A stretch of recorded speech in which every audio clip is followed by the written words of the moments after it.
Hello, everyone, and welcome to the Golden Astrologer Podcast. Today is Sunday, January 23rd in the year 2022, and I am broadcasting from lovely Escazú, Costa Rica, where it is late afternoon, and it's actually getting a little chilly here. So, this is the weather now. It's very hot earlier in the day, and then it gets cool at night, and you need a little shawl or something. But I shouldn't complain. I'm not complaining because you know what? Tomorrow is my birthday, and I was saying to someone today that I'm really glad that I don't live in a climate where it's bitter freezing cold on my birthday anymore. I don't do that anymore. Thank you, universe. Anyway.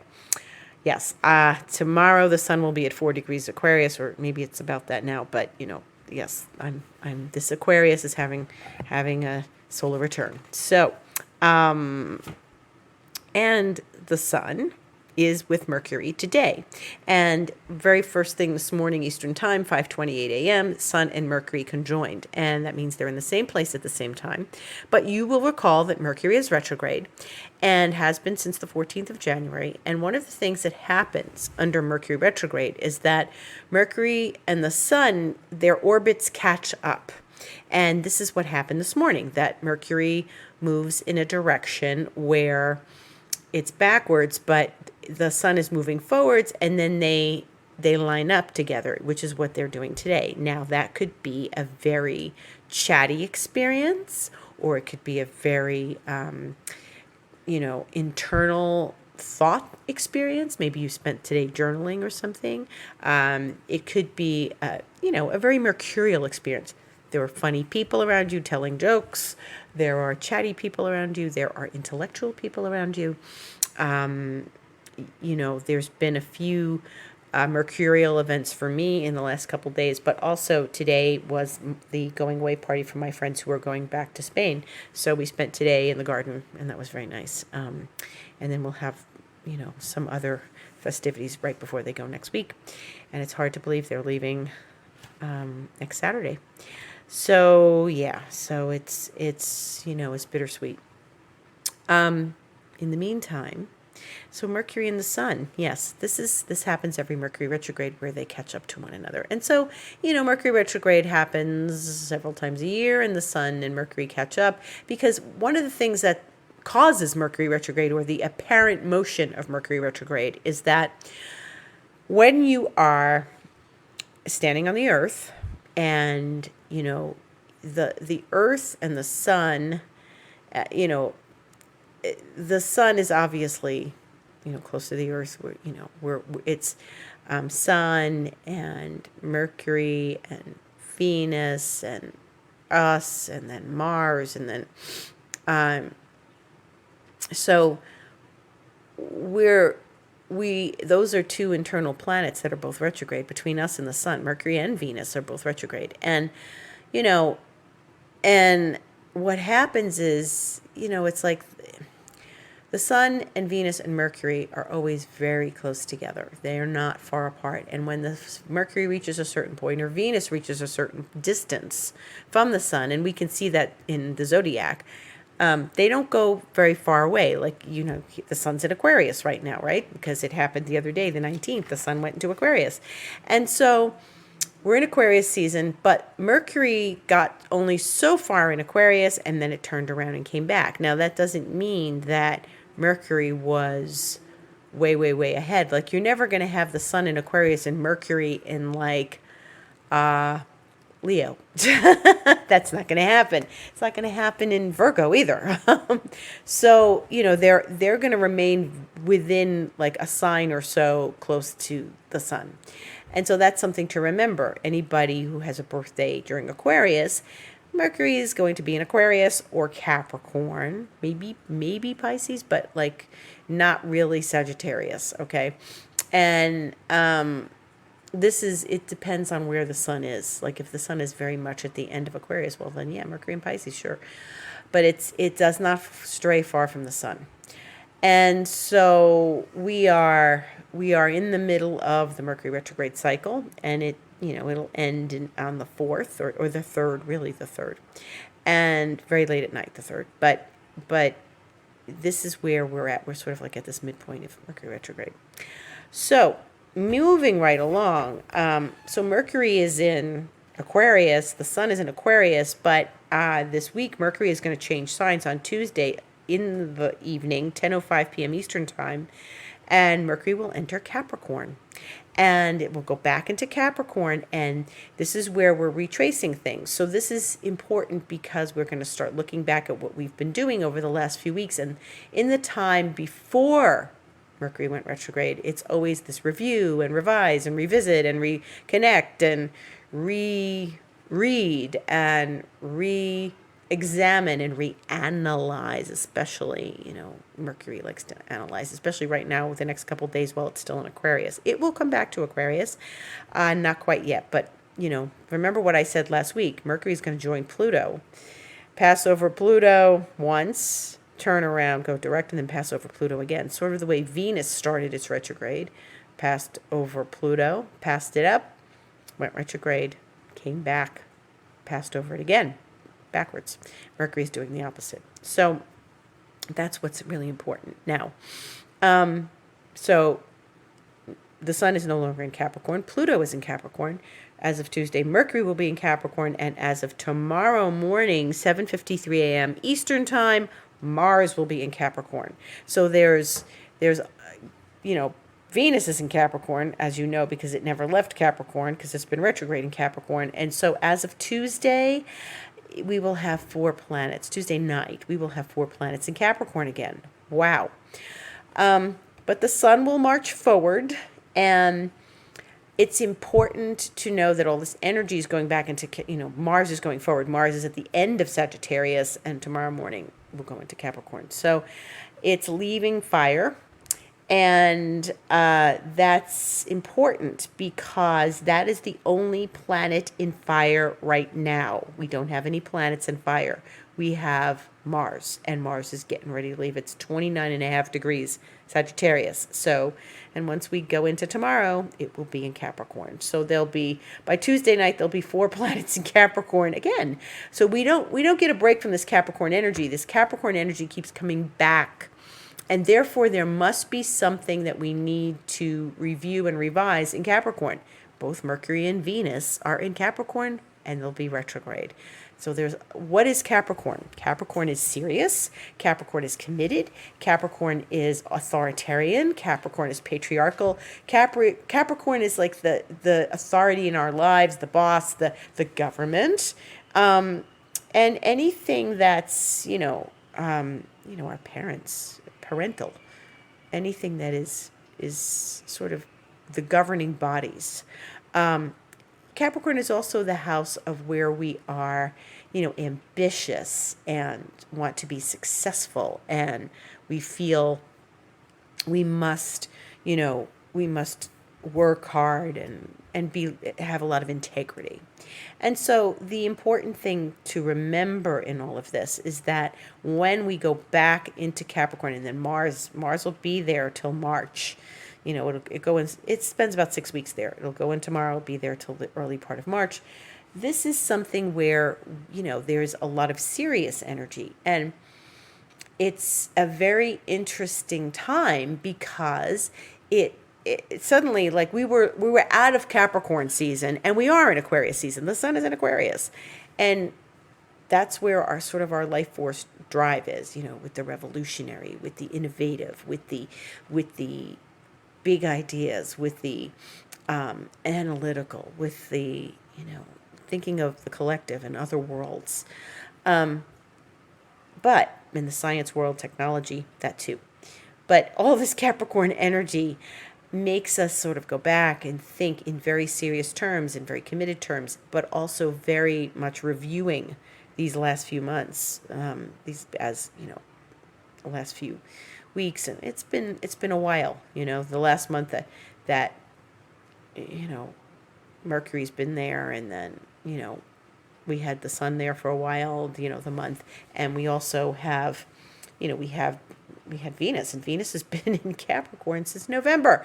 So this is a long journey. There's a lot of Capricorn. It isn't just one outer planet there. We're getting a lot of visiting. We have to We have to sort of look at those areas of our life. Where do we want to be successful? Where do we feel very committed? Where do we want our integrity to reign supreme? Where do we want to be, you know, our own boss, maybe? These are things to consider.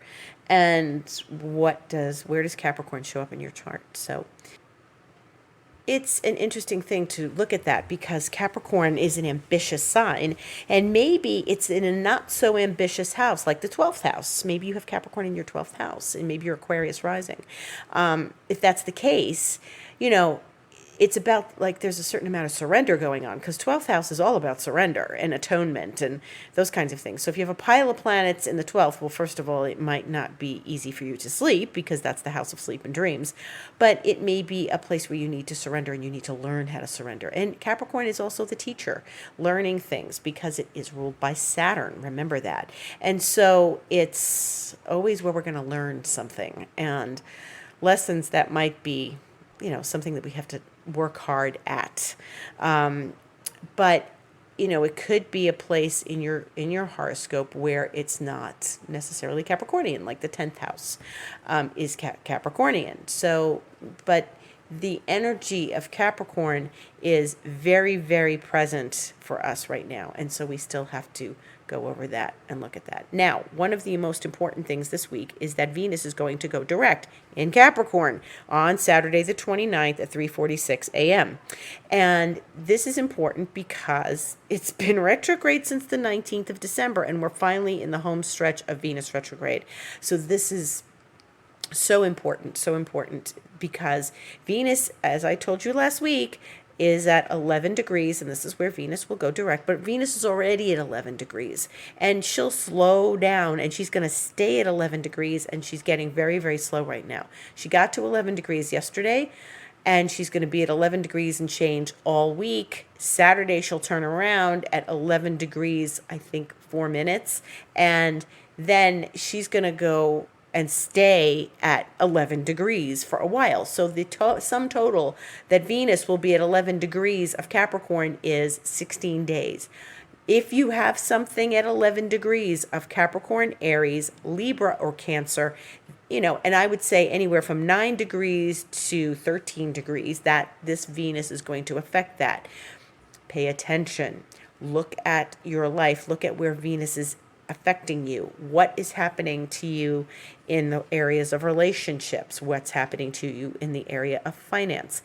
How is Venus showing you something about your astrological chart? Everybody has a section where there's Capricorn. Venus is going to go direct in that section of your chart.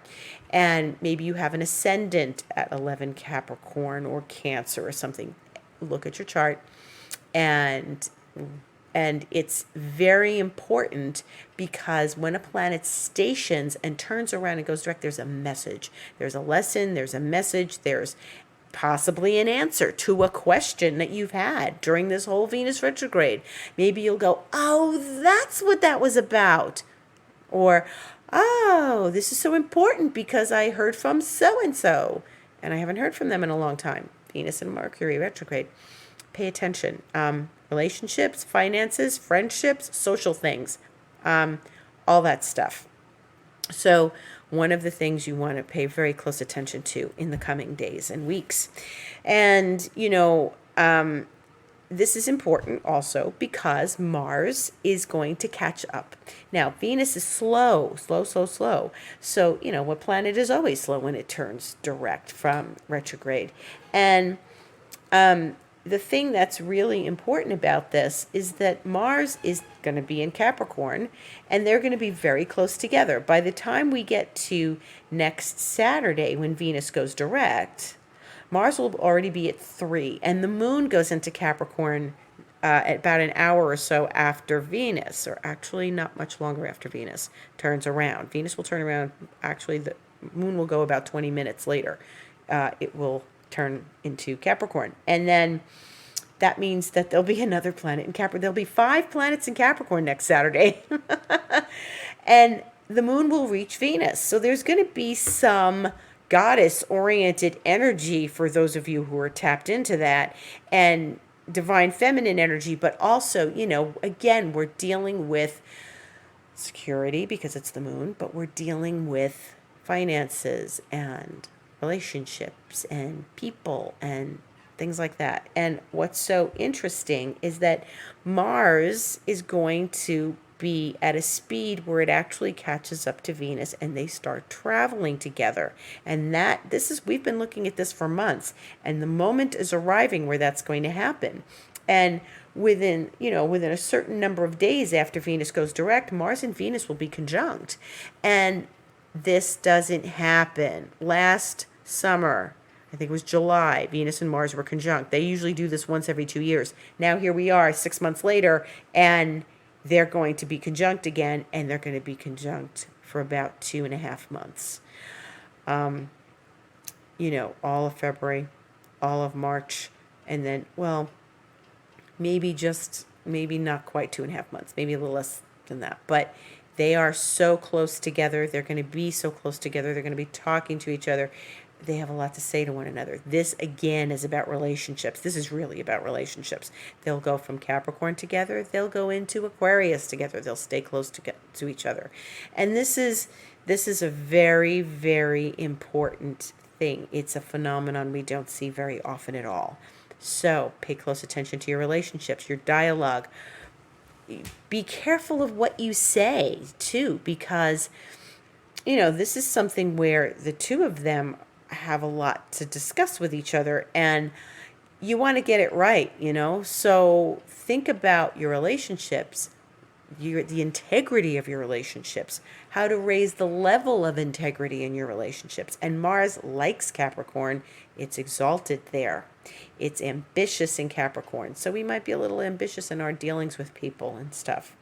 It doesn't mean just relationships in the intimate sense. It could be any of your, if it's a work-oriented house where you have Capricorn, it could be your professional relationships. So this is very important. This is going to be very interesting. And a lot of things will be, I can't tell you exactly what's going to happen for each and every one of us, but I think something very interesting is going to occur for everybody. And so that's one of the things that's happening. Venus is going direct, finally, and it's going to be a relief. We can really feel like we're relating again. And I always tell people to not get involved in brand new relationships in an intimate sense under a Venus retrograde, and that they should wait till Venus goes direct. And that's something that's going to finally happen. The day before, on Friday the 28th, we will have Mercury on Pluto. And remember what I said before, Mercury is going to go over Pluto. It's going to go direct on the 3rd of February, and then it's going to come back over Pluto again. So it's past Pluto a while ago, weeks ago, and then it's now going to go again, but it's going to be slower, and that's going to be 11:16 p.m. Friday night. So next weekend's big. We've got Mercury, Pluto. We've got Venus going direct. Then the moon will join Venus. This is a lot of information.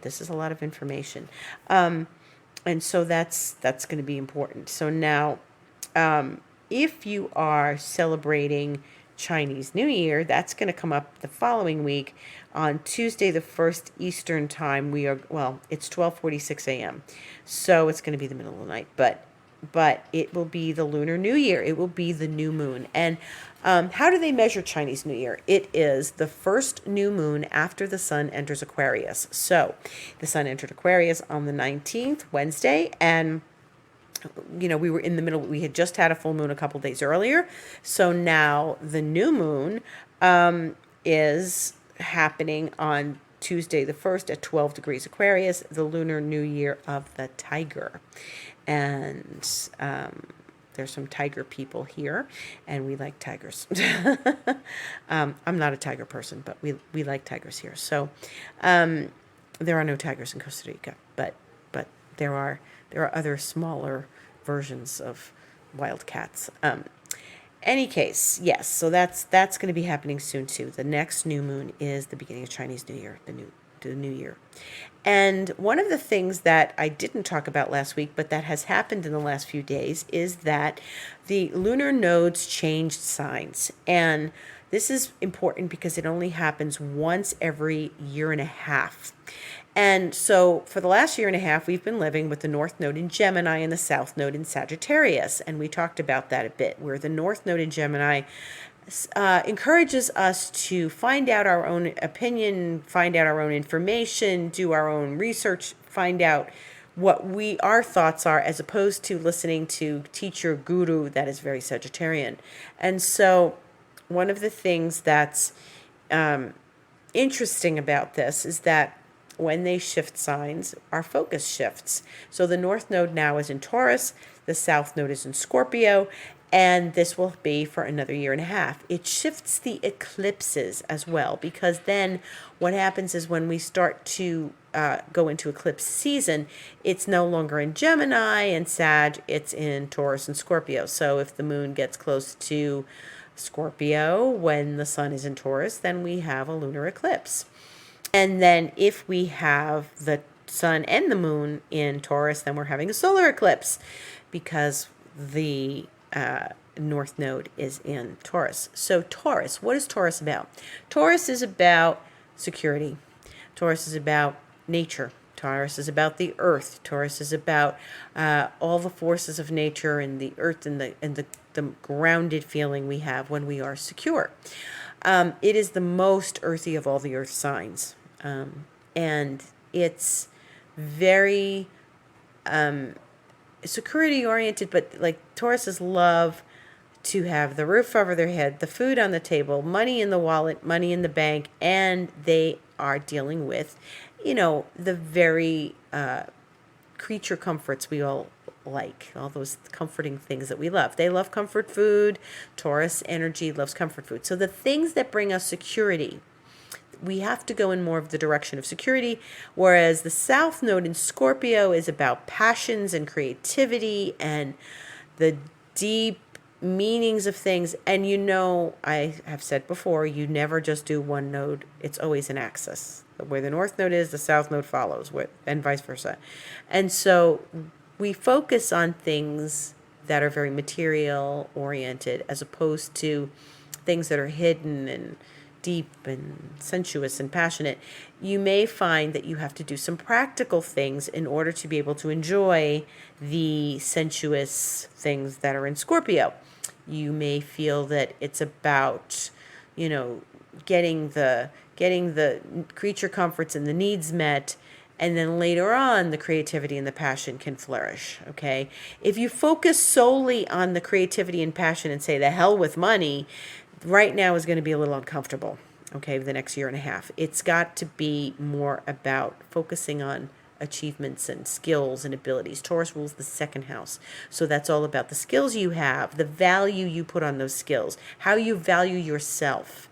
Not so much other people's money, other people's value of you, etc. That's all 8th house. 2nd and 8th are opposite. That 8th house energy is Scorpio energy. So it's not so much about that. But you can't do things, the more passionate you are about something, the better at making money at it you will be, because you love it and you're passionate. So it's not like there's no room for passion. You've got to have the balance. You just can't do it solely. If you want to do something solely for passion, then you've got to have something like ready financially, the money in the bank, or that you're set financially and you can do your passion. Maybe your passion is like, you're a visual artist, you're a painter. That would mean, you've got money in the bank and you're fine, and it's all well and good.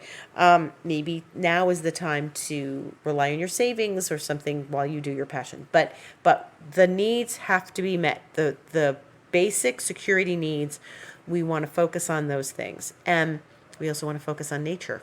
We also want to focus on like the earth, Mother Earth, and all of that goes with it. Now, the interesting thing is that Venus rules Taurus, and Venus has been retrograde while the North Node entered Taurus. So there it is, ruled by a retrograde Venus, and we'll get all that sorted out on Saturday. But that's where we're going to sort of start to feel maybe a little more Venusian in that respect. Whereas, and Venus, Taurus loves beautiful things. Taurus loves, cozy new blankets and a warm cup of cocoa, and it has a certain amount of aesthetic, as does Libra, which is also ruled by Venus. And so both of those things, both of those signs have Venusian desires. And Taurus is also like, oh, I like nice things. Well, I got to go out and make the money to get those nice things. So it's more of a material thing than Scorpio. Scorpio is a little more ethereal. It's a water sign, of course.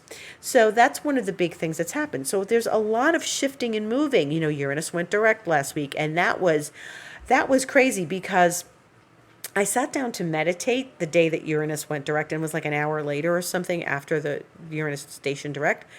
And I sat down, I closed my eyes, and I was going to do my meditation, and all of a sudden I hear this pop, and a bottle of kefir that I had made and that was sitting on the counter in the kitchen had exploded and was fizzing all over the wall. So that postponed the meditation by a few minutes while I grabbed it and got it into the sink.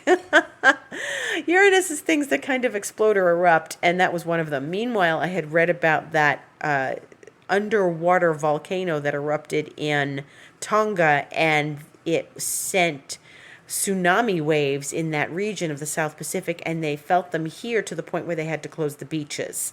So, and tsunami is, that's the water, but it's an underwater, it's the earth, under there is earth under the, at the sea floor, and so the volcano erupted, and then Uranus went direct at about the same time. And then two of the volcanoes here became active at the same time, just as that Uranus went direct. So there was all this volcano action, which is very Uranian, things erupting and going into the air and shooting ash. And here, that's a common thing, the volcanoes. But two of them at the same time in the same region, not generally happening often. But you'll go to your car and you'll see this film of dust on your windshield and on your car, and that's the volcanic ash. And in your house, you'll like, well, why is my nightstand dusty? And my cleaning lady was just here. Well, it's because the volcano is active, and everything is now covered in like a thin layer of volcanic ash. So that was Uranus here. Uranus going direct. So lots of shifts. The nodes change signs. Venus will change direction. Mercury and Pluto will meet up on Friday the 28th. And that's an intense communication. And maybe a very powerful thought occurs to you, or a very powerful dialogue or conversation will happen in that. And then, when we go into the following week, all sorts of change. Again, we've got a new moon in Aquarius. We've got Mercury going direct on the 3rd. And we're going to talk more about these things next week. But it's been an interesting time when all of this starts to shift and change. It's so much going on. January has been so packed with shifts and movements, just like December was. And so the thing that we want to pay attention to is how our life is flowing in all of this. Are you flowing? Are you stuck? Are you moving forward? And what has surfaced during this Venus retrograde and Mercury retrograde? Are you getting, are you getting your needs met? Are you getting the dialogue said? Are words being said that you need to say? Are you getting information that you need? Or do you feel like you're sort of at loose ends with this, and you're not getting, you're not getting your relationship needs settled? Like maybe you need to have a relationship conversation. Maybe you need to have, these are the times when the truth comes out. So sometimes you get information that you weren't expecting, but it's important because it's the truth. It's some sort of truth. And the biggest truth is in our heart, however. You've got to listen to your heart. And I've been hearing this all week about listening to our heart. And, I've been getting messages that I know my own heart very well. And how well do you know your heart? And that's something that we visit when Venus is retrograde. How well do you know your heart? And is your heart open? And are you allowing your heart to be open? And are, and what is your heart telling you? And there should be messages from your heart right now, because Venus is retrograde and Mercury is retrograde. And, we still have like a good week of Venus. Even though she's at that degree where she's going to turn around, she's slow. When Venus slows down, the messages, the information, the knowledge is much more, what's the word I'm looking for? Much more intense. It's more direct. It's not this, like she's just flying backwards. No, now she's like, it's with great intent. So maybe some of the information that's come forward to you in these last few days and in the next few days will be with great intention. Capricorn wants to manifest, okay? And Capricorn looks at, what's tangible and material. So all this Capricorn energy again, remember, it's about something being very tangible, and that North Node in Taurus, very tangible.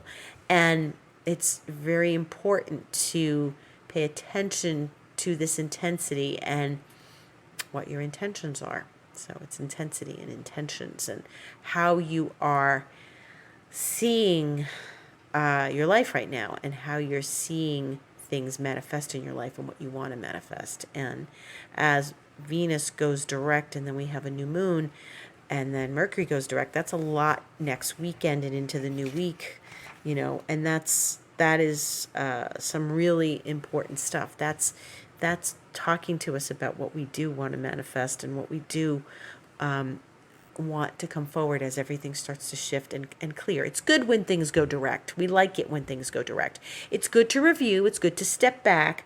Some people have a hard time with it because they want to move forward and they want their projects to go, and like, I've got to get this off the ground. And it's like, if you start this now, how many times I've had this conversation, especially in the last few weeks, it's not a good time to launch something. It's never a good time when things are retrograde. When there's too much retrograde, it just doesn't go forward, and you keep getting frustrated. And then, I had someone here asking me about like launching something, and I'm like, it's just going to be frustrating for you. And they had some setbacks. They can't launch even if they wanted to.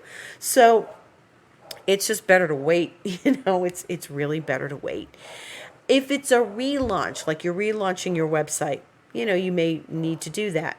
I always think it's best to wait. But a relaunch of something like a relaunch of a website is probably fine, especially if you're keeping the name the same. If you just like redid it and, because it's a review and all. It's a review of the website and rewriting and all.